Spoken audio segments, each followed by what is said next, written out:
Good afternoon! Welcome po ulit dito sa ating YouTube channel, The Home We Said It. Once again, ako nga pala si Josh. For today's video guys, may mga kumakalat na naman po na mga hearsays or yung mga update daw no, na mag-hold muna daw si Meta or si Facebook ng earnings natin and then 30 days pa daw yun bago natin mare-receive. So totoo nga ba ito?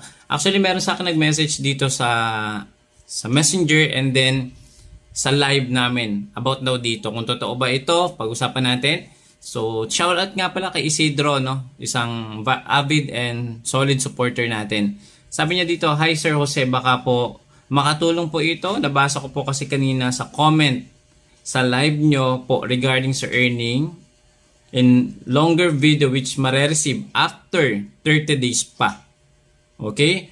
Na-confirm ko po sa MBS or Meta Business Support po, wala pong update na ganon. Okay. So, malinaw na guys na wala tayong update na ganyan na hindi ma-hold yung sahod ng 30 days pa.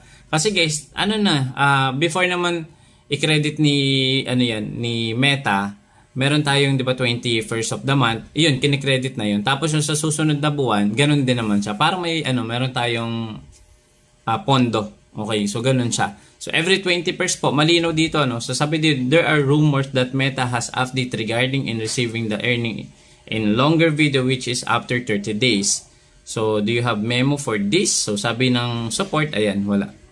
Okay, so malinaw naman na please be informed that there is no any official announcement in regards of this matter by Meta. However, if there any announcement in the future or feature update for earnings, Meta will officially announce an update for creators.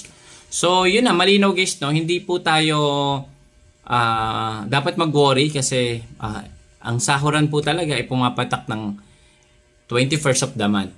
Pag na-paid na po yan using wire transfer, sample, na send na ni Meta sa 21st ng buwan, kung bangko po yung gamit nyo, maghintay pa kayo dyan ng 5 to 7 business days bago ma-release naman sa mismong account nyo. So, ganun po siya. Kapag naman PayPal, mas maaga, usually 21st na kikredit na kagad. Or kung yung 21st ay weekend, so possible mga 22 to 23 of the month. Ganun po. Mabilis sa PayPal. Sa wire transfer naman, mas okay naman siya compare sa PayPal. Kasi medyo maselan si PayPal sa pag-receive ng ating mga payout.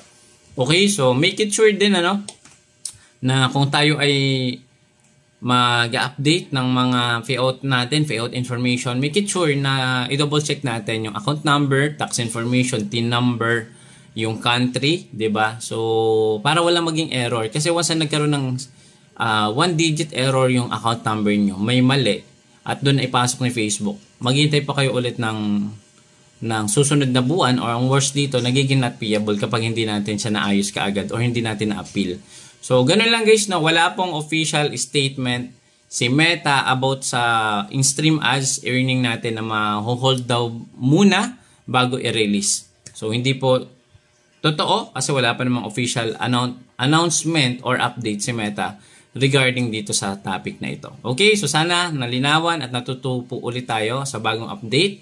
And sa mga nagpapakalat naman ng ganitong issue guys, wag naman tayong mag-share ng mga ganitong update. Make it sure na galing talaga kay Meta. Okay, so para walang fear, walang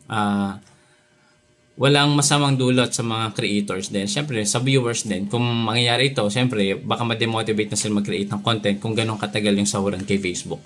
Okay, so thank you so much. See you again next time. Bye-bye.